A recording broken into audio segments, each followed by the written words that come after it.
Os documentários têm o poder de nos oferecer uma visão ampla e intrigante de temas antes desconhecidos, além de serem uma valiosa fonte de informações. No entanto, em alguns casos, há quem considere esses documentários excessivamente reveladores, chegando ao ponto de proibi-los para o público em geral, seja por parte de empresas, organizações ou até mesmo do governo. Então, é isso que vamos explorar hoje. Aqui estão 5 documentários controversos que foram proibidos. Número 1. Em 1969, o renomado diretor inglês Ken Loach recebeu a tarefa de realizar um documentário sobre a organização de caridade Save the Children. O propósito do filme era destacar o trabalho humanitário da instituição tanto na Inglaterra quanto na África. Dado que o projeto foi financiado pela própria organização, era naturalmente esperado que o documentário apresentasse uma perspectiva positiva sobre as atividades da organização. No entanto, durante a produção, Loach se deparou com questões preocupantes. Ao visitar uma instituição no Quênia, ele observou práticas questionáveis, como a proibição das crianças de falar em sua língua nativa e um tratamento que levantou dúvidas sobre a qualidade do cuidado oferecido. O documentário resultante acabou por apresentar uma narrativa que contrariava os interesses da organização. Loach, mesmo sendo financiado por eles, não hesitou em questionar seus métodos, missão e até mesmo sua finalidade fundamental. Insatisfeita com o resultado, a organização se recusou a pagar pelo filme e exigiu sua proibição. Isso desencadeou uma batalha legal que resultou em um acordo. O filme seria arquivado pela Instituição Britânica de Cinema, com a condição de não ser lançado ao público até que a organização concordasse. Somente mais de 40 anos depois é que a empresa decidiu lançá-lo em uma escala muito limitada. Embora aqueles que tiveram acesso ao documentário o tenham descrito como impactante e revelador, alguns o consideram como um exemplo marcante do jargão popular, morder a mão que o alimenta. No entanto, argumenta-se que as preocupações levantadas por Loach eram válidas e fundamentadas. Este episódio permanece como uma nota interessante na carreira de Ken Loach, que continuou a alcançar sucesso no mundo do cinema. Número 2. No ano de 1967, os cineastas Frederick Wiseman e John Marshall deram vida ao documentário intitulado Titicut Folies, que expunha a vida tanto dos pacientes quanto dos internos do Hospital Estadual de Bridgewater para os criminosos insanos. O filme revelava de forma chocante a cruel realidade enfrentada por esses indivíduos, desde serem confinados em celas vazias até sofrerem com a negligência de sua higiene e serem intimidados pela equipe do hospital. Durante os 19 dias em que estiveram presentes, Wiseman e Marshall testemunharam de perto os horrores por trás do que era denominado como hospital, e estavam determinados a compartilhar essa verdade com o público.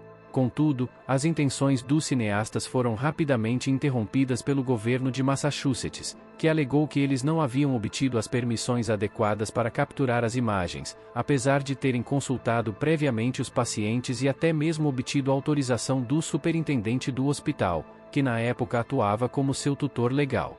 Embora essas medidas fossem consideradas suficientes, o juiz Harry Kalus da Corte Superior do Estado ordenou que o filme fosse recolhido e todas as cópias fossem destruídas.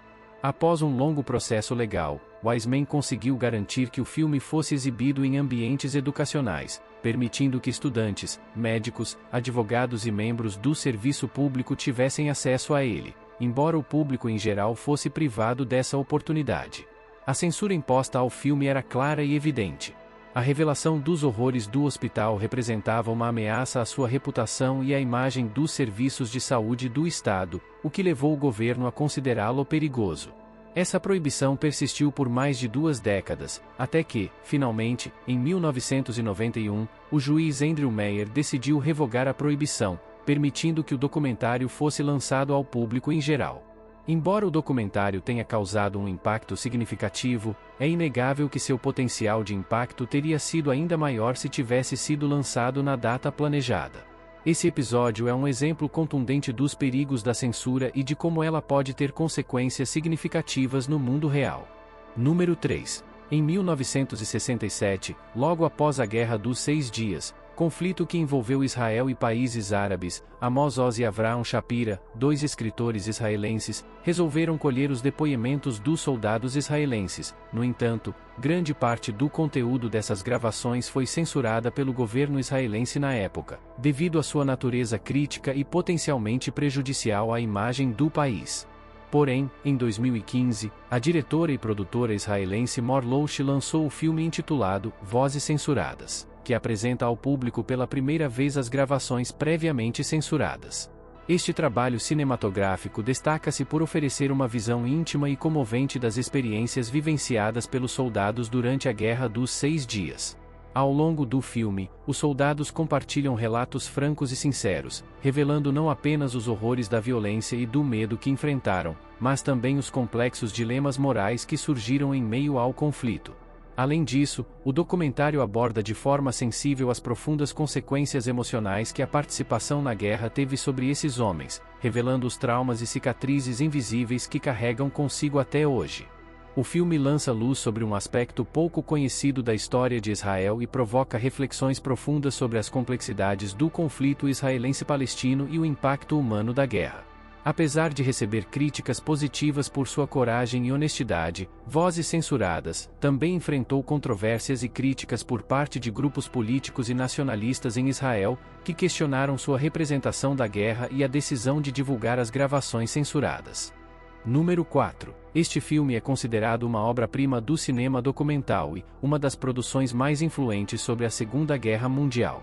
Lançado em 1969, A Tristeza e a Piedade é um documentário monumental dirigido por Marcel Ophuls. O documentário examina a ocupação alemã da França durante a Segunda Guerra Mundial, com foco na cidade de Clermont-Ferrand. Em vez de apenas narrar eventos históricos, Ophuls adota uma abordagem mais abrangente, mergulhando profundamente nas experiências e atitudes dos franceses comuns durante aquele período sombrio da história. O documentário apresenta uma riqueza de entrevistas com uma ampla gama de pessoas que viveram durante a ocupação nazista. Isso inclui colaboradores franceses, membros da resistência, sobreviventes do Holocausto, oficiais alemães e até mesmo cidadãos comuns que testemunharam os eventos da época. Essas entrevistas proporcionam uma visão multifacetada e muitas vezes contraditória dos acontecimentos, explorando temas complexos como colaboração, resistência, medo e memória coletiva. O filme expõe a extensão da colaboração francesa com o regime nazista, incluindo entrevistas com colaboradores que revelam suas motivações e justificativas para suas ações. Isso provocou uma reação intensa e controvérsia na França, particularmente entre aqueles que preferiam uma narrativa mais simplificada e heróica da resistência francesa. Essa controvérsia culminou com a proibição do documentário na França, 2 anos após seu lançamento, em 1971. Uma das razões pelas quais o filme foi banido é que desafia a ideia de que todos os franceses foram heróis da resistência, mostrando que muitos se adaptaram à ocupação de maneiras diversas, seja por medo, oportunismo ou convicções ideológicas. Essa representação nuanceada e complexa da ocupação alemã não era bem-vinda por todos os setores da sociedade francesa na época. No entanto, ao longo dos anos, A Tristeza e a Piedade foi amplamente reconhecido como uma obra-prima do cinema documental e um marco na compreensão da Segunda Guerra Mundial, tendo sua proibição revogada em 1981. O filme influenciou profundamente a maneira como a ocupação alemã da França é lembrada e estudada, desafiando mitos e estereótipos estabelecidos e fornecendo uma análise detalhada e crítica de um período crucial da história europeia. Número 5. Em 1997, o diretor David Monaghan deu vida a um documentário fascinante intitulado Bare Fist, o esporte que não morreria, explorando a vida de Lenny Macklin e sua notória carreira no mundo do boxe clandestino. Este mergulho no submundo do boxe de punhos nos ofereceu uma visão profunda de uma forma de combate desarmado que gerou controvérsias ao longo dos anos. Embora muitas regiões do mundo ocidental tenham banido esse esporte, ele continua a existir clandestinamente em toda parte do mundo.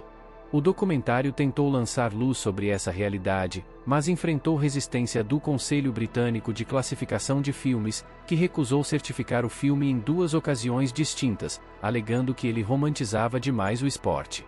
Hoje, o documentário é completamente proibido no Reino Unido. No entanto, assim como o próprio esporte, ele encontrou um público fiel por meio de canais menos convencionais. I like the idea of this.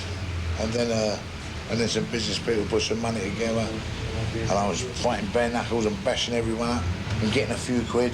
I'm getting a few belts yourself, though. Come on. Sorry? A few belts yourself. No, not street fighting. Sometimes. Never. Just See, I'm too quick, too aggressive. Listen, never. I've never lost a fight on the cobbles. No, you haven't lost. But you got to take some. No. Yeah, one or two, but when you're cranky and you're having a tear up, that ain't, and that, because you're too busy going to work yourself to worry about little bits of pain. E é isso para o vídeo de hoje. Espero que tenham gostado e não se esqueçam de deixar seu like, se inscrever e comentar. Muito obrigado pela atenção e até a próxima.